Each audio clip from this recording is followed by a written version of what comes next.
Hey guys, what is up? My name is Dabe, and in the background you're going to be seeing some footage of RuneScape. Obviously, due to the nature of this video, I'm going to actually state I don't own the game. I just play it and usually make commentary over things that happen in the game, and you guys might not be used to seeing this on this channel, this is something that I want to address that I feel like needs to be addressed and has become a very big issue as of late. Some of you guys might not be aware, but there are a lot of channels out there on YouTube that do something that they like to refer to as highlight reels. Now, highlight reels, in all senses, would be fine, because what a highlight reel is it's just clips from Twitch and clips from, popular streamers that they want to put into a compilation to show off their favorite clips, and normally that would be fine. However, these people are taking clips without asking any of the original content creators, which would be fine if it fell under fair use, which in some cases it does, but in this case there is no added commentary, there is no remarks on the situation whatsoever. It is quite literally just them copy and pasting the Twitch clips into their own video, which obviously breaks fair use and copyright laws. Now, to summarize what fair use is, I have put up an excerpt of an article from Stanford University talking about what fair use is, and in general, I'm not going to read the whole thing to you, and there's going to be tons of little blurbs on the screen every now and then, which will all be linked down in the description below afterwards if you want to check out the full articles yourself. But basically, what this is saying is, if something is to fall under fair use, it has to be made in a transformative way. There has to be a reason for using that content other than just recycling someone else's original content. You have to add something to it or change it in some way. Now, the two ways that you could do this would be a commentary or criticism, which would be highlighting certain parts of the particular clip, video, movie, or whatever, and talking about your own experiences with it, or highlighting certain parts of it, or a parody, which would be changing certain things or comically imitating something in your own way. In no way, shape, or form is just taking someone else's content and re-uploading it fair use by this definition. I'm sure some of you guys are asking why I care. But recently, throughout the past couple of weeks, a couple of the RuneScape highlight channels have taken clips from my Twitch channel that I did not give them permission to use and put them in their own videos, which they then monetized and profited off of. Now, normally I wouldn't care if I got a little bit of extra exposure, but this is similar to things that the reaction channels did in the past, where they just show full, unedited versions of the entire video that they're reacting to and don't actually add much, if anything, to the content. It's just an alternative way of people viewing those clips. This is one particular example of someone messaging me regarding me telling him to no longer use my content. Now, this is not the first warning I gave to this individual. I blacked out his name and profile picture for, I don't want to witch hunt this player. I'm not trying, or this YouTuber, I'm not trying to send people after him, but those of you who watch my content are probably very well aware of who this is. Now, by this person's logic, there is no loss of my clip being in his video, and he does not actually get anything of it. It is just people who are all winning from him putting it in his own video, and what he neglects to mention is that he's actually making money off of this content. He is not just doing it out of the kindness in his heart, he is actually making money from other people's Twitch clips, which you actually get notifications from people you follow on Twitch when their clips are popular. I'll put up an example right now so you guys know what I'm talking about. As you can see in the notification section, there is a notification that says a particular user has actually made a popular clip of me and encourages you to go and watch it. So what these people do is they just follow a lot of popular, or even some unknown. In my case, I'm much less known than a lot of the other streamers in my community. They follow all of these people and just wait for people to make popular clips of them so they can take them and make their own videos out of it and make profit. Now, I'm sure a lot of people are going to say, there's no way that these people are making that much money, especially in such a niche community. Well, take, for example, the niche community that I exist in, which is RuneScape. Now, obviously, there isn't a huge player base or a huge base on YouTube for RuneScape videos.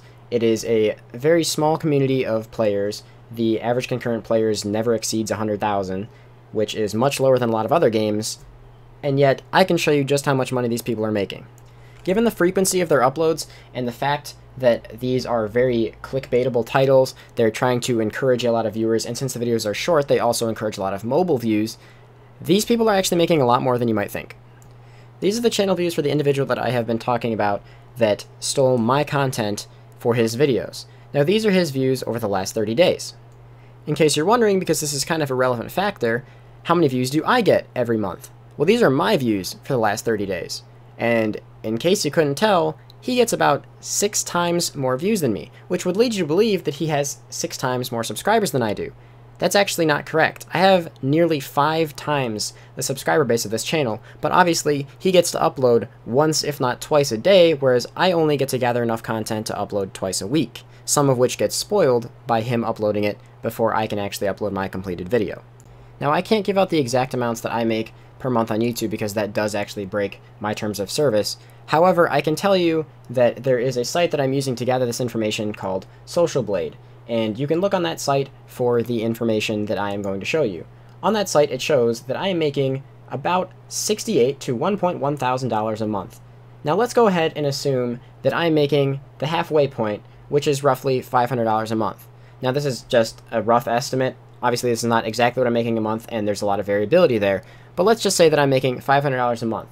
Now this guy is getting 5 times more views than me, and also a lot more mobile views, which means he's going to be making even more than that. So on screen right now, I'm going to show you how much this guy is actually making a month by stealing other people's hard-earned content.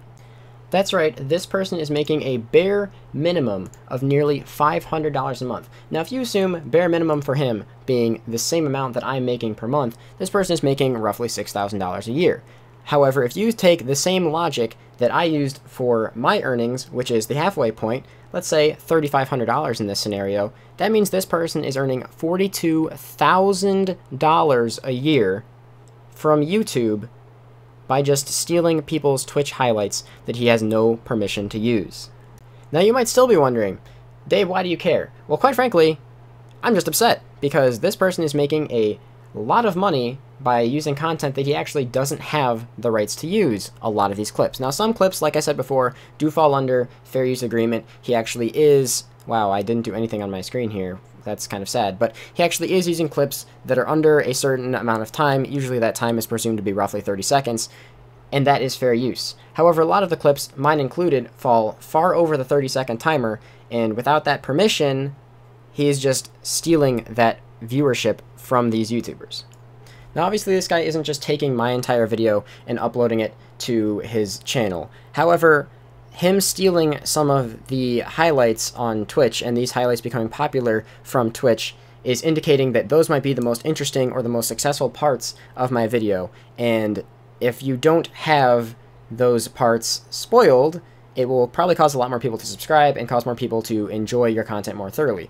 However, if people have seen that content before, they're much more likely to click off because seeing something a second time is usually not as entertaining. And if your viewer retention goes down, you're much less likely to make it in the YouTube suggesteds, the YouTube recommendeds, and if your video is spoiled, obviously less people are going to want to watch it. Or if that was the key highlight of a video of mine, for example, the Hell Puppy clip that got stolen from me a long time ago, it might cause a lot less people to even watch it because I can't even give that element of suspense or mystery in the title because so many people have already seen that clip. Now this is the fun legal part of the video that I'm going to put in here for people still questioning whether or not this person has the right to upload other people's content. Now right here, this is from the YouTube Terms of Service, basically stating that if you are uploading something, you own all of the rights to use that content under fair use policy, meaning you aren't going to be taking someone else's content and put it in your video. Unless, of course, you have the necessary rights to do so. This is covering copyrighted materials, for example, people who use copyrighted music in their videos and then try to monetize them only to find out that they can't.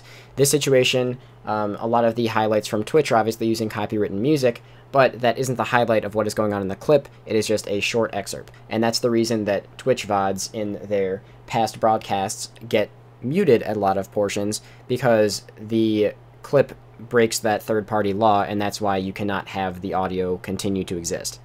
Now here's the part that sucks. YouTube actually claims that when this happens, they are not condoning of it. They're supposed to actually take down these videos if it does happen. However, they don't do that. Not only do they not do that, but in order to submit a copyright claim, you have to risk putting a lot of your information out into the public eye, and that's obviously, especially in this day and age, very risky, having a lot of your information out there.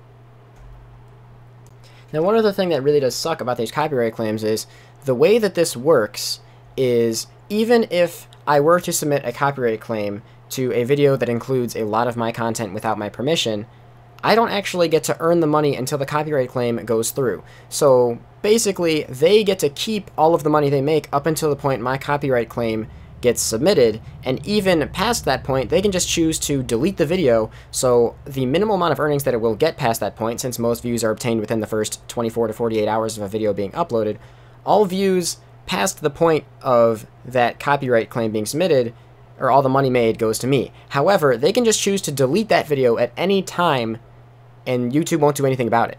Meaning that they can just cut off my revenue stream whenever they feel like it, assuming your copyright claim actually even goes through. Now this is a big one. This one happens when you actually partner with Twitch or become an affiliate on Twitch. You have to sign a contract, and in that contract, there's a statement that states live content exclusivity. Now this is the reason that I no longer stream on YouTube and only stream on Twitch, is because of this right here. Basically, when you're streaming, within a period of 24 hours after the stream, Twitch owns the rights to your content. So until that 24-hour period expires, no one, including yourself, should be distributing that content. Now, obviously, they're going to be a lot more flexible about this rule if you are the one who is distributing your own content to your own viewer base. They probably won't care very much. However, there's one part in here that definitely stands out. Now, here's basically the most important part from that statement, is that after the exclusivity period of the live Twitch content, the license to such live Twitch content will become non-exclusive, and you will have the right to broadcast, stream, etc., etc., etc. Basically, this is the identification of intellectual property. After that 24-hour period expires, the person who streamed that content has the intellectual property of that content, not these random highlight channels who are just taking content without asking for it. Now, there's a couple things I want to say when I wrap this video up. First of all, there's a large difference between a community channel and these channels. Now, a community channel, something like in the RuneScape community, Chris Archie or SparkMike Live, they actually have to have permission before they put those clips in their videos. The original content creator gives them full permission when they submit the clips. They are not allowed to or don't use things without that permission. That's why channels like that don't break the fair use agreement, because they have been given permission by the original content creators to use that content, and they also cite those content creators in the description of their videos and try to encourage their viewers to go and visit those channels. Whereas stated with these individuals, no permission is given. They just take all of the clips off of their notifications on Twitch, throw them in a video twice a day, maybe once every other day or once every day, and just upload it to YouTube and monetize it and make money off of it without the permission of other people, which is what causes the breach of the agreement. And I want to address one more thing too. This isn't something that only affects me. Obviously, I chose to make a video on it, and I know this isn't the things I usually talk about on my channel. It's just a bit of a rant video and an explanation about all the things that are going on, not just in this community, but it happens in a lot of other communities too, and a lot of other communities have a lot more publicity than the RuneScape one does, meaning these people could be making even more money by stealing the content of others, and I just find that ridiculous. There's tons of other people that get shown in these channels, so in my previous statements earlier on, I showed how much more money this person is making than I am. Now, obviously, all of that money wouldn't have gone directly to me because he wasn't just ripping off my entire video. Assume that that money would have been split evenly if each of those people had their own YouTube channel that was receiving equal, if not more, exposure than this channel is receiving. To better illustrate my point, I made a beautiful depiction of what I'm trying to talk about. So let's assume that in each one of these videos, there are 6 people that are the same 6 people appearing in every single video. Now, although this isn't 100% true, if you take a look at a lot of these highlight reels, they feature the same popular people in each one of their videos, mainly because, obviously, as a popular person, your videos are more likely, or your highlights are more likely to take off than someone who isn't as well known. So let's assume that these 6 popular people are the same ones appearing in every single video. Now, with that assumption in mind, let's say that each one of these people has their own YouTube channel, most of them do, by the way, that has just as many subscribers or would receive just as many views, if not more views, than the person posting these highlight reels. They probably all would receive more views because, like I said, they're popular. Their YouTube channels would be very easy to pick up with the following that they have on Twitch. That $40,000 that this person is receiving would be split amongst those 6 people, earning each of them almost an additional $7,000 per year. Now, obviously, this is just an assumption. There is no actual way to prove that each one of these people will be receiving the same amount of views on their highlights as that channel would be receiving, but it can be assumed, because of their notoriety on Twitch, that that would probably be the case, or at least something close to the case. I hope that you guys understand the point that I was trying to make in this video, which is basically these people are not only hurting the viewers of YouTubers, both up and coming and large, but at the same time are also hurting their income. And considering that streaming and YouTube is the income for a lot of the people that have their clips presented in these videos, I think it's just not fair, and I think it should stop. And hopefully these channels realize, and the viewers of these channels realize, that by watching those channels and by creating those videos, they are hurting the people that they claim to praise so heavily, or they claim to be so entertained by. So hopefully this helps them come to a realization, helps the viewers of those channels come to some kind of realization. Thank you so much for watching. I hope you guys learned, and I'm sorry this isn't the normal kind of uploads on my channel. If you made it to the end, please let me know what you think. I'll be trying to respond to a lot of the comments down below, provided that they are like legitimate comments. And I will see you guys in the next video, which will be a progress video for my main account on Sunday. Thank you so much for watching, and peace out.